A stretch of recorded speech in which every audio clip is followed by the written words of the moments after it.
നമസ്കാരം. ഇതവർ ചോദിച്ച് എരന്ന് വാങ്ങിയ കേസാണ്. ശോഭാ സുരേന്ദ്രൻ്റെ മിടുക്കിന് നീളമുണ്ടെങ്കിലും ബുദ്ധിക്ക് അല്പം കുറവ് സംഭവിച്ചിട്ടുണ്ട്. ഒരു ആരോപണം ഉന്നയിക്കുമ്പോൾ അതിൽ നിന്നും ഉണ്ടാവുന്ന ഭവിഷ്യത്തുകളെപ്പറ്റി അവർ ആലോചിക്കുന്നത് പോലുമില്ല. പിന്നെ മറ്റൊരു കാര്യം, അവർ പറയുന്നതിൽ എന്തെങ്കിലും കാര്യമുണ്ടോ എന്നുള്ളതും സ്വയം വിലയിരുത്തി നോക്കേണ്ടതാണ്. ഒരു ആത്മപരിശോധന പോലും നടത്താതെ വായ്ത്താളമടിച്ചിരുന്നാൽ ഇങ്ങനെ തന്നെ സംഭവിക്കും. സഹപാർട്ടിക്കാരനെ മാനം കെടുത്തുമ്പോൾ പറഞ്ഞ പോലെ സത്യം എന്താണെന്ന് മനസ്സിലാക്കിയിട്ട് മാനം കെടുത്തിയാൽ പോരായിരുന്നു. ഇതിപ്പോൾ LDF convener EP Jayarajan Shobha സുരേന്ദ്രനെതിരെ മാനനഷ്ടക്കേസ് കൊടുത്തിരിക്കുകയാണ്.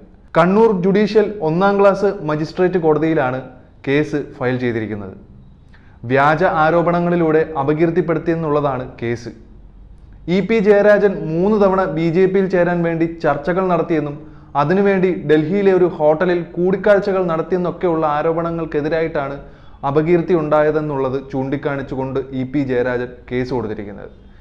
ഏപ്രിൽ 26-ന് മാധ്യമങ്ങളിൽ നൽകിയ പ്രസ്താവനയിലൂടെയും 28-ന് 2 പത്രങ്ങൾക്ക് നൽകിയ അഭിമുഖത്തിലൂടെയും മനഃപൂർവ്വം തന്നെ മോശക്കാരനാക്കി ചിത്രീകരിക്കുന്നതെന്നും കണ്ണൂർ ജുഡീഷ്യൽ 1ാം ക്ലാസ് മജിസ്ട്രേറ്റ് കോടതിയിൽ സമർപ്പിച്ച ക്രിമിനൽ ഹർജിയിൽ പറയുന്നുണ്ട്.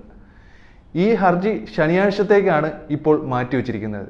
EP ജയരാജന് വേണ്ടി advocate M Rajagopalan Nair, advocate PU Shailajan എന്നിവരാണ് ഹാജരായത്. BJPയിൽ ചേരാൻ താല്പര്യം പ്രകടിപ്പിച്ച ദല്ലാൽ നന്ദകുമാറിനൊപ്പം EP തന്നെ വന്നു കണ്ടെന്ന് വോട്ടെടുപ്പ് ദിവസം ശോഭാ സുരേന്ദ്രൻ ആരോപണം ഉന്നയിച്ചിരുന്നു. എന്നാൽ ഈ ആരോപണം EP ജയരാജൻ നിഷേധിക്കുകയായിരുന്നു. അത് കഴിഞ്ഞതിന് ശേഷമാണ് വ്യാജ ആരോപണം പിൻവലിച്ച് മാധ്യമങ്ങളിലൂടെ പരസ്യമായി ക്ഷമ ചോദിക്കണമെന്നും അല്ലെങ്കിൽ ഇനി അഥവാ ക്ഷമ ചോദിച്ചില്ലെങ്കിൽ സിവിൽ ക്രിമിനൽ നിയമ നടപടികൾക്ക് വിധേയരായി 2 കോടി രൂപ നഷ്ടപരിഹാരം നൽകണമെന്നും ആവശ്യപ്പെട്ട് ശോഭാ സുരേന്ദ്രൻ, KPCC അധ്യക്ഷൻ K സുധാകരൻ, ദല്ലാൽ നന്ദകുമാർ എന്നിവർക്ക് EP വക്കീൽ നോട്ടീസ് അയച്ചു കൊടുക്കുകയും ചെയ്തിരുന്നു.